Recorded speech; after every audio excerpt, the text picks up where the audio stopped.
জবান থেকে কোন বান্দা যখন একবার সুবহানাল্লাহ বলে দেয়, আলহামদুলিল্লাহ বলে দেয়, যেই বান্দা জবান থেকে একবার সুবহানাল্লাহ আলহামদুলিল্লাহর পাশাপাশি আল্লাহু আকবার বলে, লা ইলাহা ইল্লাল্লাহ বলে দেয়, তামলাউ মা বাইনাস সামাওয়াতি ওয়াল আরদ। আল্লাহ নবী জানায় দেয়, ওই বান্দার আমলনামে আল্লাহ এত পরিমাণে সওয়াব দান করে,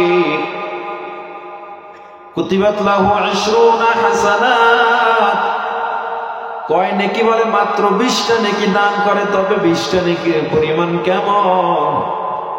জমিন থেকে আসমান পর্যন্ত যত দূরত্ব, কোটি কোটি বছরের দূরত্ব, ফাঁকা জায়গা আল্লাহ সওয়াব দিয়ে পরিপূর্ণ করে দেয়। শুকরে নিয়ামত নিয়ামত তাফযুকুনা বিকুফরি নিয়ামত কাফাত বিরুকুনা। শুকর আদায়ের দাম আছে না নাই? যত বেশি শুকর আদায় করবো আল্লাহ তত নিয়ামত বাড়ায় দিবে। পৃথিবীতে সবচেয়ে চরম বাস্তবতার নাম হলো মৃত্যু। মরণ থেকে যতই পালাও, মরণ তোমায় নিবে ঘিরি। যদিও সুদূর আকাশ পানে, লাগাও সেথায় লাগিয়ে সিঁড়ি। নদী পথে নৌকা চালাও মাঝি ভাই, বেলা ডোবার আগে আমিও পার যেতে চাই। ডুবে গেলে বেলা যে আর ওঠে না, থেমে গেলে মেলা যে আর মিলে না। মৃত্যু সবচেয়ে চরম বাস্তবতার নাম। এখানে যারা বসা আছেন, একজনেও কি গ্যারান্টি দিতে পারবেন আমি দাঁড়াতে পারবো? একজন? অনেকে চিন্তা করে আমি বাড়ি যাব, মাহফিলটা শেষ করব।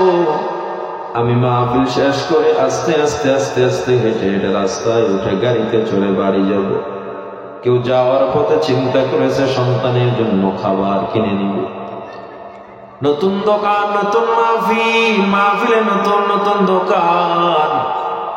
সন্তানের জন্য কিছু খানা নিয়ে যাব, কিছু চকলেট নিয়ে যাব, খেলনা নিয়ে যাব। কিন্তু বান্দা জানে না 40 দিন আগে আজরাইল আসমানে একটা তারকার মতো একটা পতাকা টানায়া রাখছে। কোন বান্দা যখন মারা যায়, ঠিক 40 দিন আগে আল্লাহ আসমানে একটা গাছ বানায় রাখছে।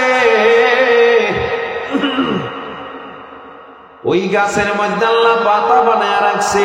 যেই বান্দা মারা যাবে তার নামে একটা পাতা খসে পড়ে যাবে। ফেরেশতারা পাতাটা উঠায় দেখবে, আলিপুরের মুখে সন্তান অমুক অমুক দিন মাহফিলের সময় বাড়ি যাওয়ার সময় মারা যাবে লেখা আছে। যদি বান্দার একটা হয়, সব ফেরেশতারা বলে কত সৌভাগ্য, বান্দা মরলেই জান্নাত। আর যদি বান্দা বদকার হয়, সাথে সাথে সব ফেরেশতারা বলে আফসোস, এই বান্দা মারা যাওয়ার সাথেই জাহান্নাম লেখা আছে। বান্দার কপাল কত খারাপ।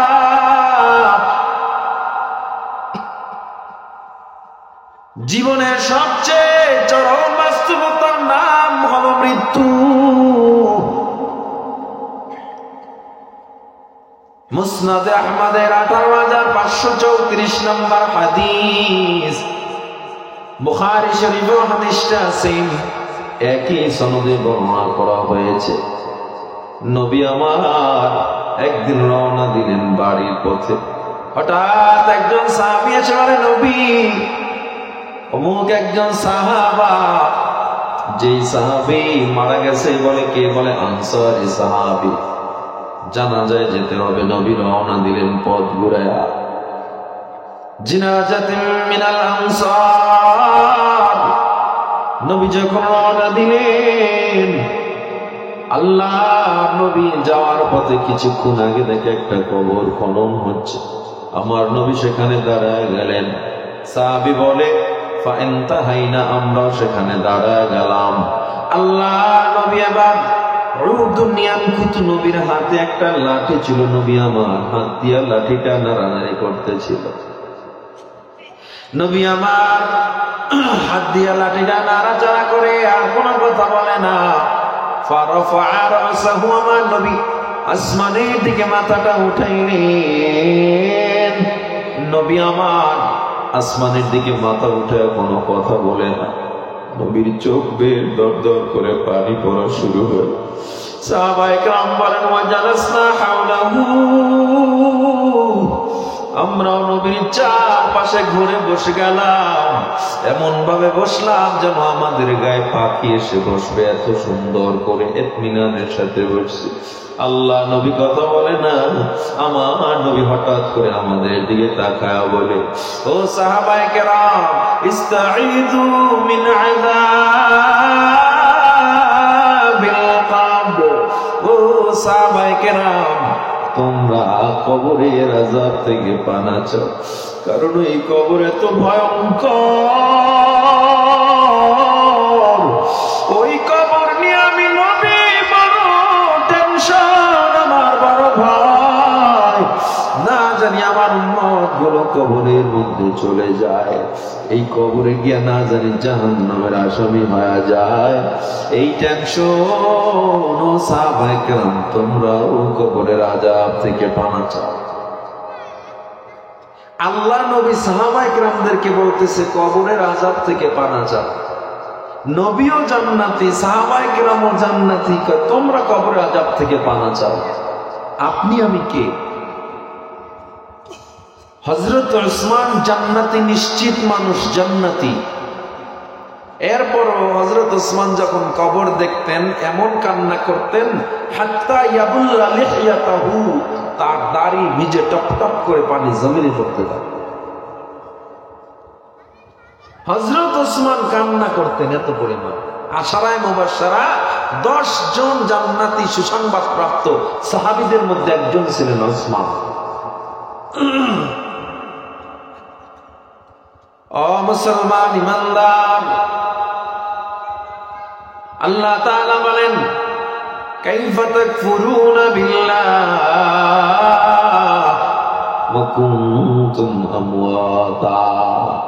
কাইফা লিতাদবিক, আল্লাহ নমক দিয়া বলেন বান্দারে আমি আল্লাহর সাথে কেমনে কুফরি করো। ওয়া কুনতুম আমওয়াতা, তুই এক সময় মৃত্যু ছিলি, কিছুই ছিলি না। আমি আল্লাহ বড় মায়া করে তোরে বানানোর পর আমি আল্লাহ তোরে মায়ের গর্ভে দিলাম। মায়ের গর্ভে আমি আল্লাহ দিলাম, সেখানেও দয়া, দুনিয়ায় আনলাম সেখানেও দয়া। আল্লাহ তাআলা বলে গোলাম দেখ আমি আল্লাহর কত দয়া, তোরে আমি মাটির থেকে বানাইয়া আবার সেখানে নিব, তবু দেখ আমি দয়া কেমন দিলাম। ওই মায়ের গর্ভে তুই একা একা থাকবে, এটা আমি আল্লাহ তাআলার ভালো লাগে না। এই জন্য তোরে 10 মাস কিংবা 9 মাস পর্যন্ত মায়ের গর্ভে পানারা দিয়েছি।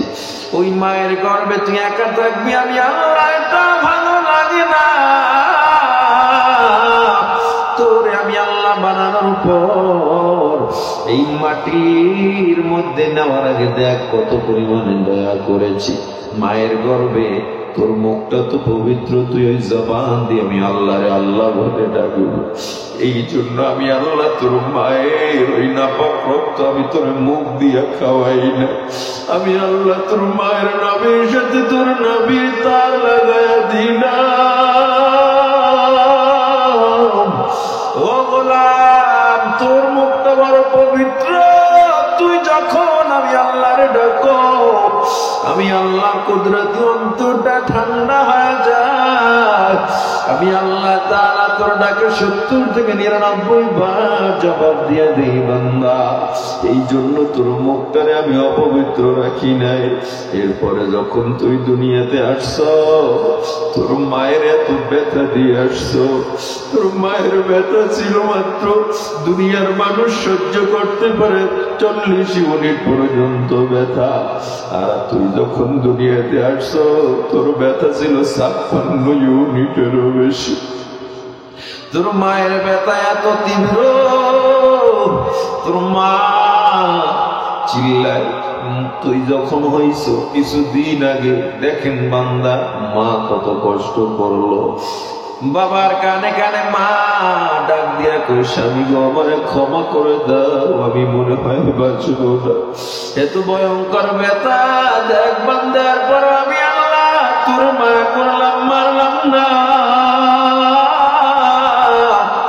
দুনিয়াতে আসার পর সব দেখবেন পশু পাখি সবাই নিজের মতো নিজের খাবারে ব্যস্ত হয়ে যায়, কিন্তু মানুষ এত দুর্বল, দাঁড়াইতেও পারে না, কথা বলতেও পারে না। আমার আল্লাহ বলে, বান্দা তুই কি খাবি? তোর বড় টেনশন না, তোর কোনো টেনশন না। আমি আল্লাহ তাআলা তোর মায়ের বুকে আমি আল্লাহ দুধের ব্যবস্থা করে দিলাম, তোর কোনো টেনশন নাই। তোর বান্দা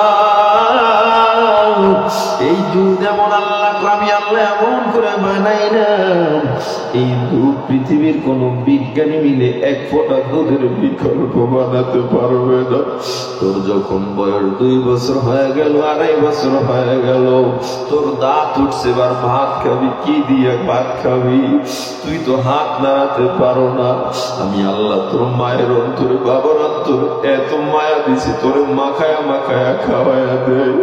তোর যখন বয়স 3 বছর হয়ে গেছে, নিজে হাত দিয়ে খানা খাওয়া শুরু করছো, তুই শুধু শুধু ভাত খাবে, মজা লাগবে না। এজন্য আমি আল্লাহ নদীতে টাকা দেয় কত ধরনের মাছ বানায় দিলাম। ওই মাছগুলোর দিকে একটু টাকা, ইলিশ মাছের মাথায় এক মজা, ইলিশ মাছের লেঞ্জা আলাদা মজা, ইলিশ মাছের পিঠের মাছ আলাদা মজা, পেটের মাছ আলাদা মজা, ইলিশ মাছের ডিমে আলাদা মজা। একটা মাছের মধ্যে এত মজা দিলাম বান্দা, তাও তোর জন্য। এরপরও বান্দা তোর মাছ যদি ভালো না লাগে, গোশত খা। কত ধরনের গোশত আমি আল্লাহ বানাইলাম, 1000 কোটি ধরনের খাবার দুনিয়ায় বানায়া দিলাম। বান্দা আমি তোর কাছে টাকাও চাই না, ট্যাক্স চাই না, ভ্যাট চাই না। আমি আল্লাহ বলি নাই দে আমারে কিছু টাকা দে, আমারে ট্যাক্স দে, ভ্যাট দে। আমি আল্লাহ চাইছি তুই আমার একটু কপালটা আমার পায়ে ঠেকায় আমি আল্লাহরে আল্লাহ বলে ডাক দিবি। তুই যখন আমি আল্লাহরে আল্লাহ বলে ডাক দে, আমি আল্লাহর কুদরত অন্তরটা ঠান্ডা হয়ে যায়। ওরে বান্দা, দুনিয়ার সব মানুষ যখন ঘুমায় যায়, আমি আল্লাহ প্রথম আসমানে এসে তোরে ডাকা শুরু করি। আমি আল্লাহ বলি, তোর কি সমস্যা আমারে বল। তুই গুনাহ করছো, কোনো চিন্তা নেই, আমারে তুই বল। তুই যদি আমি আল্লাহর একবার ডাক দিয়া বলতে পারো, রে মালিক আমি বড় গুনাহগার, আমারে ক্ষমা করে দাও। আমি আল্লাহর অন্তরে এত মায়া, এত মায়া, তুই তওবা করতে দেরি হবে, তোর জীবনের সব গুনাহ আমি আল্লাহ ক্ষমা করে দিব। এরপর আমারে মানবি না, এরপর আমারে মানো না। নাম নিশানা নাহি ছিল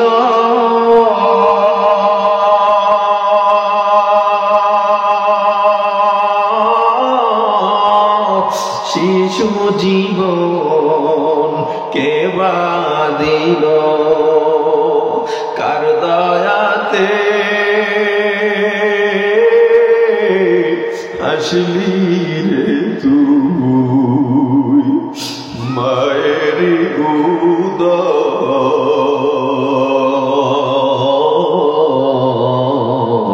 উদর না মানলি ফরমান রে তুই না মানলি কুরআন কার প্রেমেতে ভুলে রইলি খোদারি ইনসান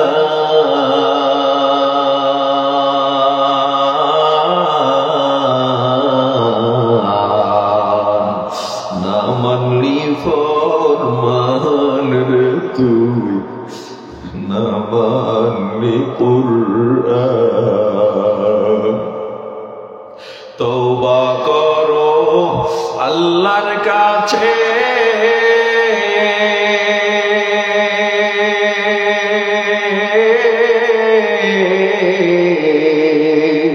তওবার দরজা খোলা আছে ক্ষমা করলে করতে পারেন তিনি যে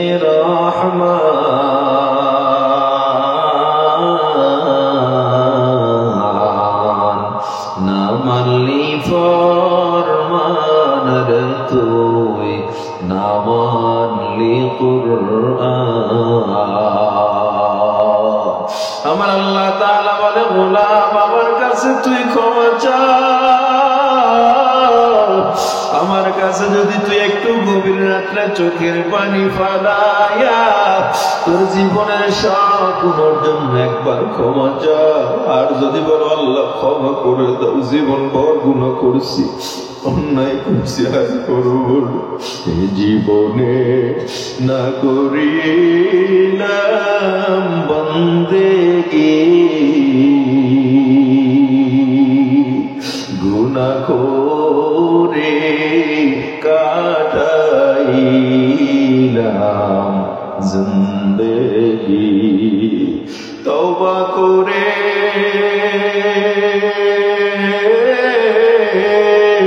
আবার তওবা ভাঙ্গিলাম তওবা করে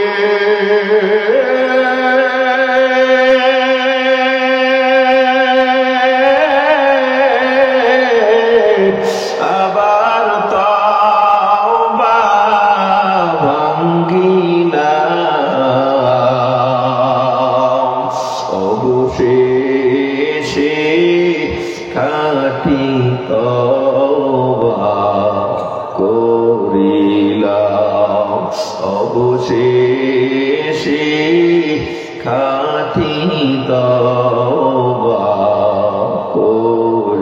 করিলাম বান্দা ইমানটারে মজবুত করে নাও আল্লাহর কাছে ক্ষমা চাও সাহাবায়ে কেরামরা জীবনটা দিয়ে দিছে নবীর সংস্পর্শে রইছে এরপরও জীবনের পরোয়া পর্যন্ত করে না শুধুমাত্র আল্লাহর কাছে ক্ষমা চাইছে আর কান্না করছে নামাজ পড়ছে তাও কাউকে দেখাইয়া পড়েন নাই পাও ফুলাইয়া ফেলছে নামাজ পড়তে পড়তে সারা রাত কাটাইয়া দিছে তাও কখনো কাউকে বলেন নাই এমনকি আগুনে পড়ছে তাও কাউকে শেয়ার করেন নাই জীবনটারে দিয়ে দিছে আল্লাহর জন্য হযরত খুবাইব রাদিয়াল্লাহু তাআলা আনহু একদিন মজলিসের মধ্যে বসা বিশাল মজলিস আমার নবী সাহাবায়ে কেরামকে ডাক দিয়ে কয় সাহাবায়ে কেরাম শোনো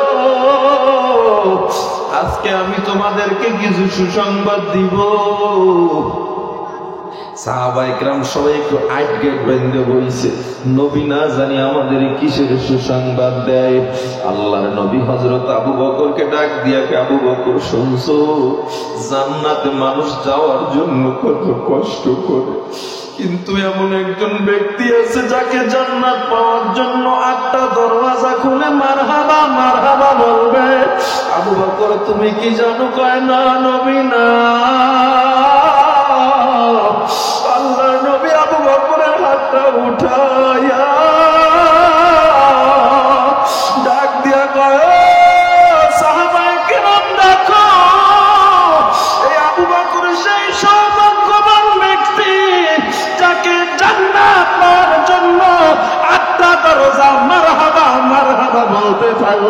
একটু জোরে বলা যাবে কি আল্লাহু আকবার? আবু বকরের এমন কথা শুনে হযরত ওমর মাথাটা নোয়ায়া ফুফায়া ফুফায়া কান্দে, আহারে আমার জন্য নাকি সুসংবাদ নাই। হযরত ওমর মাথাটা নোয়া নোয়া যখন কাঁদে, আমার নবী তাকায় দেখে আলীও কাঁদে, ওসমানও কাঁদে, বেলালও কাঁদে, আমির হামজা কাঁদে, তলহা কাঁদে। আমার নবী কয় তোমরা কেন কাঁদো? কেউ কথা বলে না, শুধু মাথা নাড়ায়, না নবী কিছু না। কিন্তু সবার মনের মধ্যে নবী আবু বকরের জন্য এত বড় সুসংবাদ দিল, আমাদের জন্য কি কোনো সুসংবাদ নাই? আল্লাহর নবী ডাক দিয়া কয় তোমরা কি জানো আমি যখন মেরাজে গিয়েছি এই রাত্রে আজকে আমি কি দেখছি জানো? আমি আজকে যখন জান্নাত গুলো দেখতেছিলাম, হঠাৎ দেখি এত ভিআইপি জান্নাতের মধ্যে আরো এত ভিআইপি একটা বাড়ি, সেই বাড়িটা সাদা। আমার চোখটা টান দিয়া সেদিকে নিয়ে গেছে। ওই বাড়িটা এত সুন্দর, আমি ফিরিস্তাদেরকে বললাম ফিরিস্তারা আমায় একটু বলো এই বাড়িটা কার, আমায় একটু বলো। এত সুন্দর বাড়ি কার জন্য আল্লাহ বানাইছে? আমার নবী হযরত ওমরের হাতটা উঠায় বলে সেটা ওমরের বাড়ি ছিল। আল্লাহু আকবার বলেন, আল্লাহু আকবার। আমার নবী দেখে আলী কাঁদে, উসমান কাঁদে। আমার নবী ডাক দেয়া আলী কান্না করিও না রে আলী, ওই জান্নাতে আমার ঘরটা যেখানে হবে ঠিক সামনের ঘরটা হবে তোমার। ওই ঘর থেকে হাসান হোসেন আমাকে নানা বলে ডাক দিবে, আমি এই ঘর থেকে জবাব দিব আল্লাহু আকবার, আল্লাহু আকবার। এই ঘর থেকে আমি জবাব দিব। এবার হযরত ওসমান কোনো কথা বলে না। হযরত ওসমান কান্না করে। আল্লাহর নবী কয় ওসমান আমার দিকে তাকাও।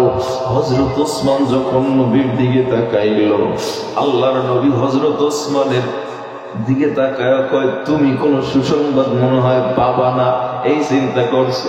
হযরত ওসমান কান্দে আর কয় নবী আমি গুনাহগার, আমার জন্য সুসংবাদ নাই। আমার নবীকে ওসমান তোমার জন্য সুসংবাদ, আনতা রফিকি ফিল জান্নাহ। ওসমান তুমি জান্নাতে প্রত্যেক নবীর যেমন একজন সঙ্গী থাকবে, দোস্ত থাকবে, জান্নাতে তুমি আমার দোস্ত থাকবা। আল্লাহু আকবার, জোরে বলেন আল্লাহু আকবার। সব সাহাবায়ে কেরাম নবীর দিকে তাকাইছে, কাঁদতেছে। এদের জন্য এত সুসংবাদ আমাদের জন্য মনে হয় না? আমার নবী ডাক দিয়া কয় এই মজলিসে কালো একটা ব্যক্তি আছে, মারাত্মক কালো, তোমরা তাকে চিনো না, ঠিক মতো সামনেও আসে না। জানো সেই ব্যক্তিকে? কয় কে নবী? কয় এমন ব্যক্তি আমি আজকে জান্নাতে যার পায়ের আওয়াজ শুনে আসছি। ও দুনিয়াতে যখন আসে, আমি হাটে যখন আমি ওই দুনিয়ার পায়ের হাঁটার আওয়াজ আল্লাহ জান্নাতে পৌঁছে দেয়। সবাই কয় নবীকে? আমার নবী কয় বেলাল দাঁড়াও, বেলাল দাঁড়াও, বেলাল দাঁড়া, কান্না করতেছি। আমার নবী কয় তাআলা ইয়া বেলাল। বেলাল যখন সামনে আসলো, আমার নবী বেলালের কোন আঙ্গুলটা নাড়া দিয়া কয় বেলাল মজলিসের পিছনে থাকো, ঠিক মতো সামনেও আসো না। কি এমন কাজ করেছো তোমার পায়ের হাঁটার আওয়াজ আজ আল্লাহ জান্নাতে শোনায়া দিছে? হযরত বেলাল বলে পয়গম্বর আমি বেলাল এত বড় গুনাহগার পাপী বান্দা, জাহান্নামের আসামি ছিলাম, আমার গলায় কালেমার রশি আপনি লাগাইছে, আপনি ছাড়া কে ভালো জানবে আমার পায়ের আওয়াজ জান্নাতে কেন চলে গেল? জিবরিল আমিন নবীর কানে কানে কয়, পয়গম্বর, ও নবী আমার,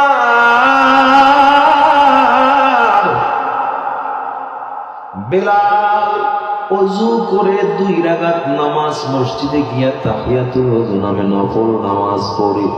ওই 2 রাকাত নামাজের এত দাম, এত দাম, বেলালের পায়ের আওয়াজ আমার আল্লাহ জান্নাতে পৌঁছে দিছে।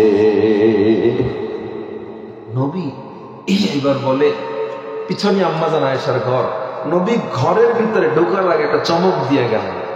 নবীজি কয়, আমি যে এতক্ষণ তোমাদের নসিহত করছি যেই জায়গায় বসে, আমি নবীরও মনে হয় এই জায়গায় বসে নসিহত করার চেয়ে এই মজলিসে এমন একজন ব্যক্তি আছে যে এখানে বসে তোমাদের সব এই জান্নাতি মানুষগুলোরে নসিহত করার যোগ্যতা রাখে। এইবার সবাই অবাক। আবু বকর, ওমর, ওসমান, আলী, বিলাল, আমির হামজা, তলহা, সবার নাম ঘোষণা। এমন একজন সাহাবী চিনি না যে আমাদের সবাইকে নসিহত করতে পারে এবং নবীর চেয়ারে বসে। আল্লাহ নবী কথা বলেন না, এটা বইলেই আল্লাহ নবী আম্মাজান আয়েশার ঘরের ভিতরে ঢুকতেছেন। হযরত ওমর গিয়ে দৌড়ে সামনে দাঁড়াইছে, নবী বেয়াদবি মাফ করবেন, এত বড় দামি ব্যক্তির কথা না বললে আপনি তো ঘরে যেতে পারবেন না।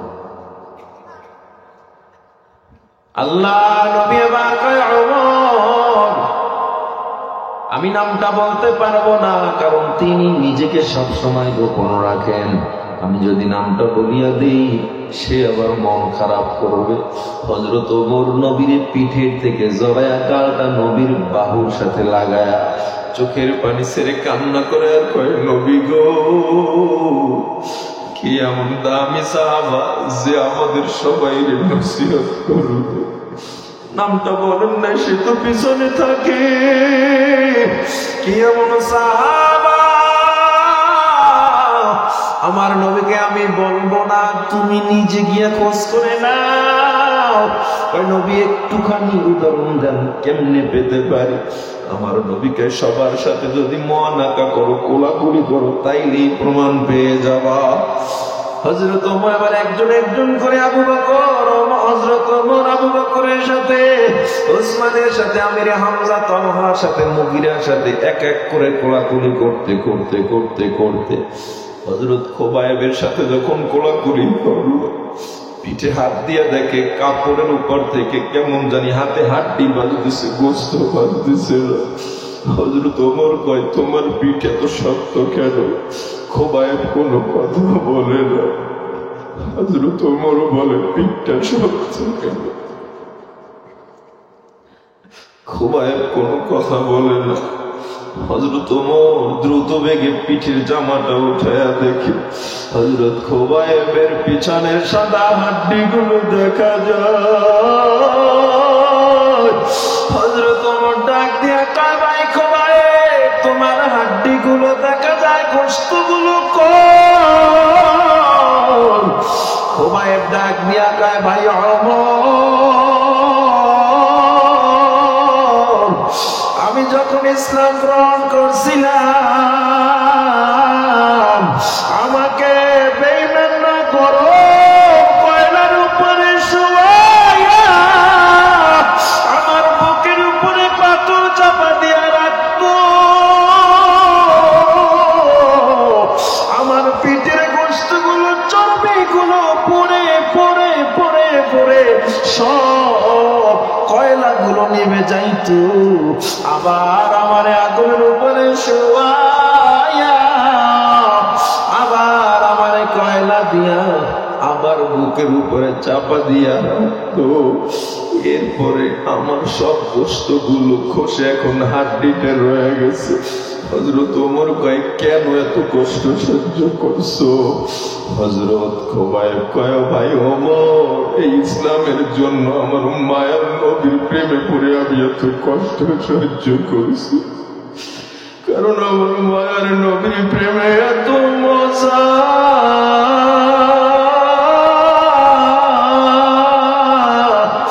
যারা ওই মদিনার আঙ্গিনায় একবার যায়,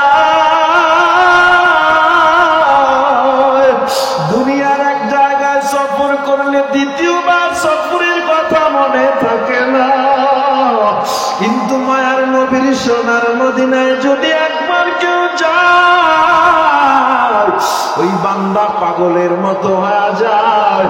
মনে হয় যেন অন্তরটা ছিঁড়ে ছিঁড়ে নবী টানতেছে। মনে হয় যেন আরে আরেকবার যদি সোনার মদিনায় রিয়াজুল জান্নাতে যেতে পারতাম, আরেকবার যদি নবীর একটা সালাম দিতে পারতাম, আরে আরেকবার যদি কাবার গিলাফ ধরে লাফাই বলতে পারতাম, কত মনের মধ্যে আসা, কত আনন্দ। কিন্তু বান্দা মায়ার নবীর ওই রওজায় যারা যায় না, এটা কেউ বুঝবে না। হযরত খুবাইব বলে, ভাই অমর আমাকে যখন বারবার বলতো কালেমা বের করে দাও, আমি বলতাম না না, আমি কালেমা বের করতে পারবো না, আমার জীবন থাকার যাক আমি কালেমা ছাড়তে পারবো না। তখনও আমাকে বারবার আগুনের মধ্যে শোয়াইয়া এরপরে আমারে আগুনে প্রজ্বলিত করত। ও মুসলমান, এই মায়ার নবীর প্রেমে পড়ে বাসর করেও হানজালা বিবির রাইখা আছে।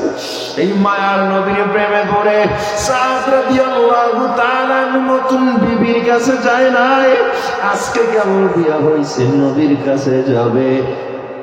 হঠাৎ করে গোটা মদিনায় আওয়াজ, নবী যখন সাদকে বিয়া পড়াইয়া দিছে, সাদ নতুন বিবির কাছে যাবে। কেমন সাদ, এত কালো, দেখতেও সুন্দর, বয়স বেড়ে গেছে, কেউ কোনো মেয়ে বিবাহ দিতে চায় না। সাদের সাথে কেউ মেয়ে বিয়া দিতে চায় না, কারণ সাদের টাকা নাই, পয়সা নাই, সাদের বাড়ি নাই। কিন্তু আমার নবী এমন একটা বিয়া পড়ায়া দিছে, মদিনার সর্বশ্রেষ্ঠ নেতা ইবনুল ওয়াহাব, সবচেয়ে ধনী ইবনুল ওয়াহাব, মেয়েটাও সবচেয়ে শ্রেষ্ঠ সুন্দরী। এই মেয়ের সাথে নবী বিবাহ পড়ায়া দিছে। বিবাহ পড়ানোর সময় আমার নবী কয়, সাদ মহারানার টাকা কত লিখবো? সাদ কয়, নবী আমার, আপনার সাদ তো গরীব, মহারানার টাকা লেখার মতো শক্তি সামর্থ্য আমার নাই। আল্লাহ নবী ওসমান থেকে 200 দিনার নিলে, ওমর ইবনে ওমর থেকে 200 দিনার নিলে। আমার নবী সাদের বিয়ে পড়ায়া 200 400 দিনার হাতে দিয়া বললেন, ও সাদ তুমি যাও, এই 200 দিনার দিয়া তোমার বিবির মহারানা আদায় করবা, আর এই 200 দিনার দিয়া তোমার বিবির জন্য নতুন জামা কাপড় কিনে নিবা। সাদ যায় না। আল্লাহ নবী ডাক দিয়া কয়, সাদ কেন যাও না? সাদ কয়, নবী আপনি তো উহুদের ময়দানে যাবেন, আমি কেমনে নতুন বিবির কাছে যাব? আল্লাহর নবী কয়, সাদ তুমি যাও, আমি নবীর ওয়াদা তুমি থাকবা না। সাদ নবীর অর্ডার শুনে বাধ্য হয়ে রওনা দিছে। মদিনার বাজারে গিয়ে যখন কেনাকাটা শুরু করছে, এদিকে উহুদের ময়দানে নবী যুদ্ধে নেমে গেছে। কেনাকাটা করে টাকাগুলো যখন হাতে দিতেছে দোকানদারের হাতে দিবে, হঠাৎ মদিনার বাজারে আওয়াজ, উহুদের ময়দানে আমার নবীর নাকি দাঁত ভেঙে গেছে। মদিনার বাজারে আওয়াজ, আমার নবী নাকি না। কেউ বলে আমার নবীর মাথায় হেলমেট ঢুকে নবী শহীদ হয়ে গেছে, কেউ বলে মুসলমানের নবী দুনিয়ায় নাই। সাদ ডাক দিয়া কয়, দোকানদার ভাই, আমার টাকাগুলো ফেরত দাও। দোকানওয়ালা কয়, কেন? কয়, তুমি কি জানো না আমার নবী নাকি দাঁত ভেঙে গেছে? দোকানওয়ালা কয়, এত সুন্দর বিবাহ গোটা মদিনা ইবনুল ওয়াহাব সাজাইছে, তোমার সুন্দরী বউ তোমার জন্য অপেক্ষা করতেছে, তুমি কি সেখানে যাবা না? সাদ কয়, না, আমার নবী যেখানে নাই আমি নতুন বিবির কাছে যেতে পারি না। টাকাগুলো নিয়া 200 দিনার দিয়া 100 দিনার দিয়ে একটা ঘোড়া কিনছে, আর 100 দিনার দিয়ে আর একটা তরবারি কিনছে। চেহারায় একটা কালো কাপড় বেঁধে নিয়েছে, চোখ দুইটা বের করে রাখছে। কেন জানেন? চেহারার ওই চোখ দুইটা বের করছে যেন দেখে দেখে যুদ্ধ করতে পারে। আর কালো কাপড় বাঁধছে আমার নবী যেন দেখলেও না চিনতে পারে। কারণ আমার নবী যদি বেঁচে থাকে আবার আমারে পাঠায় দিবে, আমি নবীর কাছে থাকতে পারবো না। আরে কেমন ঈমান, কেমন ঈমান! সাদ রাদিয়াল্লাহু তাআলা আনহু ঘোড়ার পিঠে চড়ে যখন দুর্দান্ত দুর্বার বেগে ময়দানে নেমে গেল, সাদের তরবারিতে এত পাওয়ার, সাহাবায়ে কেরাম অবাক হয়ে গেছে। সাদের তরবারি যখন চালানো শুরু করছে, সাহাবায়ে কেরামরা বলে, দেখ অচেনা কোন মুজাহিদ যেন চলে আসছে, যার তরবারিতে আগুন লেগে গেছে। আল্লাহু আকবার, জোরে বলেন আল্লাহু আকবার। সাদের তরবারির এত পাওয়ার, গোটা ময়দানটা থরথর করে কাঁপতেছে। উহুদের ময়দানে যেন আজ মুসলমানের পক্ষে কোন বীর সেনানী হাজির হয়ে গেছে। সাদের এমন ইমানি পাওয়ার বিগত দিনে কেউ দেখে না এমন সাহাবাকে। কিন্তু বড় আফসোস, কেউ সাহাবকে চিনতে পারে না, কেউ চিনতে পারে না, কারণ চেহারায় কালো কাপড় বাঁধা। ওদিকে নবী আমার একটা গর্তের মধ্যে পড়ে রয়েছে। আমার নবীর ধরতে ওমর দৌড়ে গেছে, আবু বকর দৌড়ে গেছে।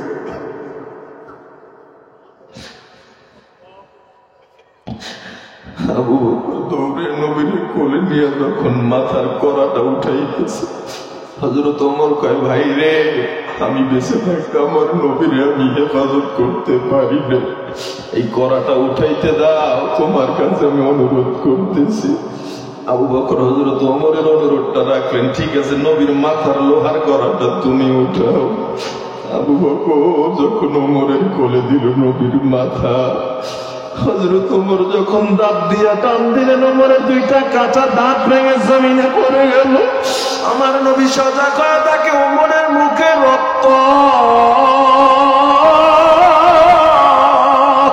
আমার নবী ডাক দিয়া কয়, ওমর তোমার মুখে রক্ত, তোমার কি কষ্ট হয় না? হযরত ওমর ডাক দিয়া কয়, কি বললেন নবী আমার, আমার কষ্ট? আমার মতো লজ্জিত আজকে আর কেউ নাই। আমি ওমর বেঁচে থাকতে আপনার দাঁতটা ভেঙে গেল, আপনার কপালে লোহা ঢুকে গেছে। ও নবী, আমার মতো অসহায় আর কে আছে? আমার নবী কয়, ওমর রে, এখানে আর 1 সেকেন্ড তো থাকবা না, যুদ্ধের ময়দানে যাও, আমার সাহাবায়ে কেরাম গুলো মার খাইতেছে।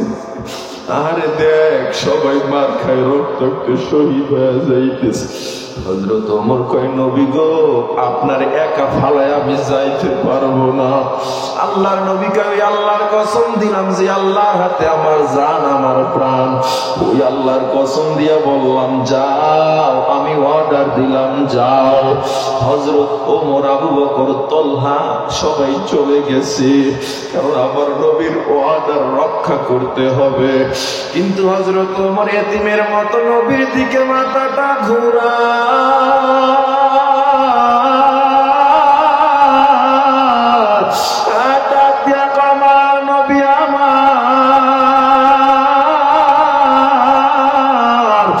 আমাকে পাঠিয়ে দিয়েছেন, আপনার নির্দেশ পেয়ে চলে গেলাম, কিন্তু আপনার জন্য কিছু না,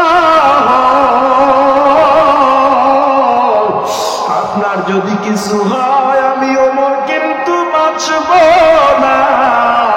আল্লাহু আকবার, জোরে বলেন আল্লাহু আকবার। আমি ওমর কিন্তু বাঁচব না। আল্লাহর নবী এমন মোহাব্বত দেইকা কয়, ওমর আমি নবী যদি এখন শহীদ হই জান্নাতে একসাথে আমরা দেখা করব। যাও যুদ্ধ করো আল্লাহর নামে। ওমর আবু বকর সবাই যুদ্ধে নেমে গেছে। নবীর একা পাইয়া বেঈমানরা আবার তীর মারা শুরু করছে। আমার নবীর গায়ে যখন তীর আসা শুরু করছে, আমার নবীর সামনে গিয়া লাফ দিয়া তলহা গিয়া দাঁড়া গেছে। যেদিক থেকে তলহা, যেদিক থেকে নবীর গায়ে তীর আসে সেদিকেই তলহা তার বুকটারে ঘুরা দেয়। যেদিক থেকে তীর আসে সেদিকেই বুকটারে ঘুরা দেয়। একটা দুইটা না, একটা দুইটা না, তলহার গায়ে সেদিন 70টা তীর বর্ষার আঘাত লেগেছিল। আল্লাহু আকবার। 70টা তীর বর্ষার আঘাত লেগেছিল।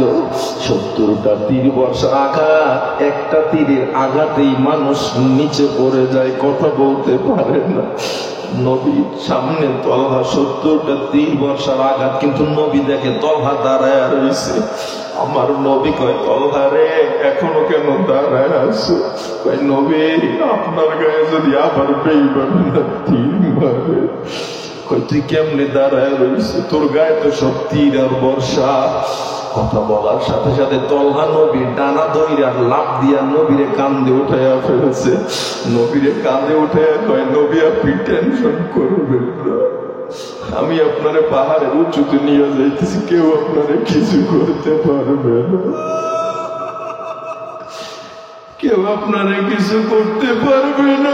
নবী আপনি আমার একটু দোয়া করেন, আমার যেন আল্লাহ 100টা জীবন দেয়। ইয়ান্নালি নাফসান ওয়াহিদা, আমার বড় দুঃখ এখন আমার মাত্র একটা জীবন। একটু দোয়া করেন, আল্লাহ যদি আমার এখন 100 জীবন দেয়, 100 জীবন দিয়ে আমি আপনারে রক্ষা করব।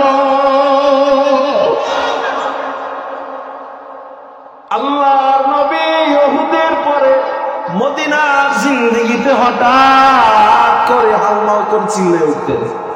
একদিন আবু লুবাবা কয়, নবী রে হঠাৎ করে হাউমাউ করে চিল্লে উঠেন কেন?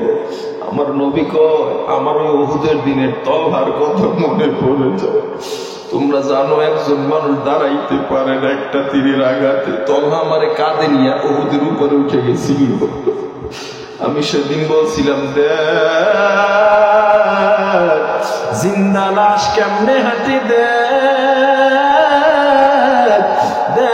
জিন্দা লাশ কেমনে হাঁটে, দেখ। আল্লাহর নবী যখন তলহাকে বলল, তলহারে আমারে ছেড়ে দাও, তলহা নবীর কোলে ঢলে পড়ল। নবীর কোলে যখন ঢলে পড়ল তলহা, আল্লাহর নবী আবার ডেকে বলে, তলহা তুমি সাক্ষী থাকো, ওই আল্লাহর কসম যে আল্লাহর হাতে আমার জান, আমার প্রাণ, আমি তোমাকে ছাড়া জান্নাতে যাব না, আমি তোমাকে ছাড়া জান্নাতে যাব না। ও আমার নবীর উম্মতের দল, আল্লাহর নবী এবার যখন একটু উঁচু জায়গায় বসছে, উঁচু জায়গায় নবী আমার বইসে সবাই রে ডাক দিয়া বলে, এ তোরা কারা কারা আছো, দেখ আমার সাহাবায়ে কেরাম কারা শহীদ হয়েছে, একটু নিয়ে আয়, সবাই আমি দাফন দেব। আল্লাহর নবী কথা বলে দেখি ময়দানে সব শুয়ে গেছে মুসলমান, কিন্তু এখনো একজনে দ্রুতান্ত বেদিক গতিতে যুদ্ধে তরবারি চালাইতেছে, চেহারায় কালো কাপড়। আমার নবী কয়, হে আলী এদিকে আয়, আবু লুবাবা এদিকে আয়। ওমর ওসমান এই লোকটাকে, আরে আমি তো এমন বীর পাহলওয়ান দেখি না, এখনো যুদ্ধ করতেছে, জীবনের মায়া নাই। হযরত আলী কয়, নবী চিনি না, চিনি না। ও নবী আমি চিনতে পারি না। আল্লাহ নবী একাগ্র চিত্তে তাকায় রইছে, চিনা যায় না, চিনা যায় না। হঠাৎ এক বেঈমান নবীর সামনে সোজা সাদের কলিজা বরাবর একটা তীর মাইরা দিছে। সাদের কলিজায় তীরটা ঢুকে কালো কাপড় বাঁধা অবস্থায় গোড়ার পেট থেকে জমিনে পড়ে গেছে। জমিনে পড়ার সাথে সাথে কালো কাপড়টা চেহারা থেকে সরে গেছে। আমার নবী কয় এটা তো আমার সাদ,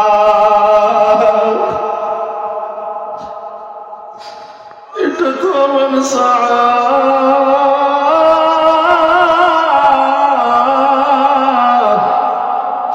আমার নবী দাঁড়াতে পারে না, আমার নবী কথা বলতে পারে না, কিন্তু সাদকে ধরার জন্য আমার নবী দৌড় দিয়ে গেছে। আল্লাহু আকবার। আমার নবী দৌড় দিয়ে গিয়া সাদকে কোলে তুলে নিছে। সাদকে কোলে তুলে নেওয়ার পর আমার নবী মাথা মোছায় পানি দেওয়ার কয়ে, সাদ পাগলামি কেন করলি গো? আজকে ইবনুল ওয়াহাবের এত ভিআইপি ফ্যামিলিতে তোর বিয়া পড়াইলাম, এরপরেও তুই আসছে, দেখ আজকে কত বড় বিপদ। সাদ কয়, নবী গো, যদি না আসতাম আপনার ওই মোবারক কোলে কি আমি মাথা রাখতে পারতাম নাকি? আজকে যদি না আসতাম আপনার ওই মাথায়, আপনার ওই হাত আমার মাথায় কে বুলাইতো? আমার নবী সাদের চেহারার দিকে তাকায় কান্না করতে করতে হঠাৎ হাসতেছে।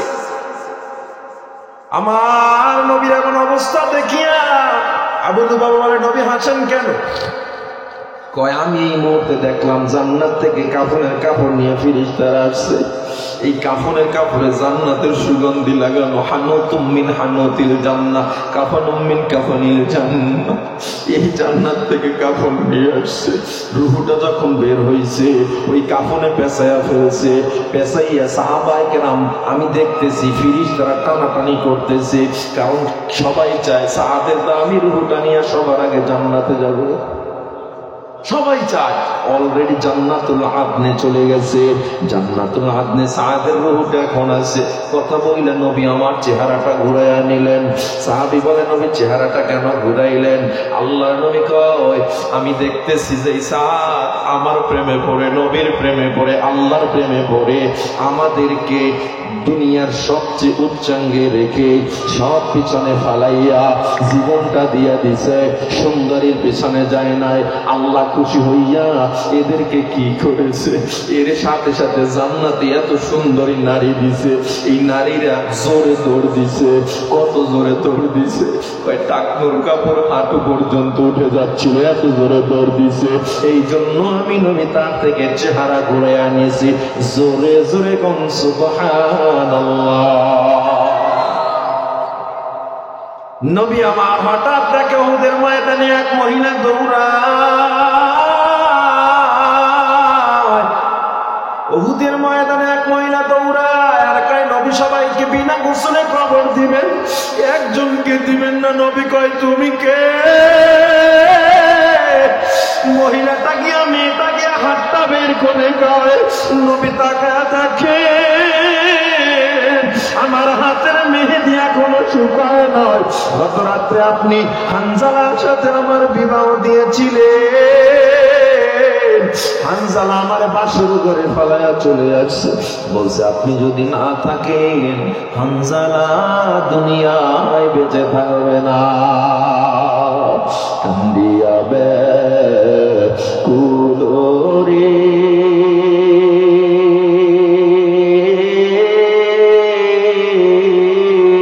হানজালার শহীদ রে,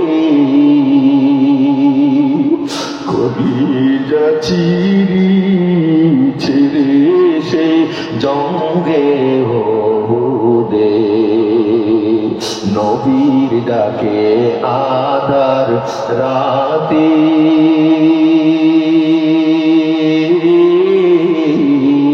কহেন বিবির তরে, যুদ্ধে যাব শহীদ হব, বিদায় দেওয়া মারে রে সেই জঙ্গে ওহুদে। যুদ্ধে গেলেন শহীদ হইলে নাপাক হালাতে, নবী জেনে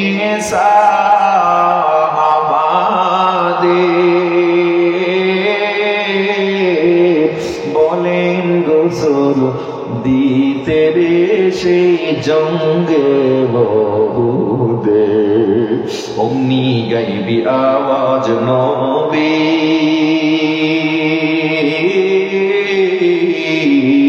পাইলেন শুনিতে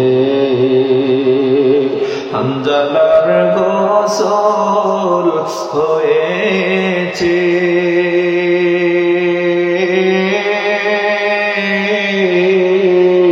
ফিরিস্তাদের হাতের জান্নাতের পানিতে। জীবন আল্লাহর জন্য, মরণ আল্লাহর জন্য। তারা জীবনটাকে আল্লাহর জন্য উৎসর্গ করেছে, আমরা কি পারবো না? পারবো না ইনশাআল্লাহ, বলবেন না? আমিন। আল্লাহ কবুল করেন।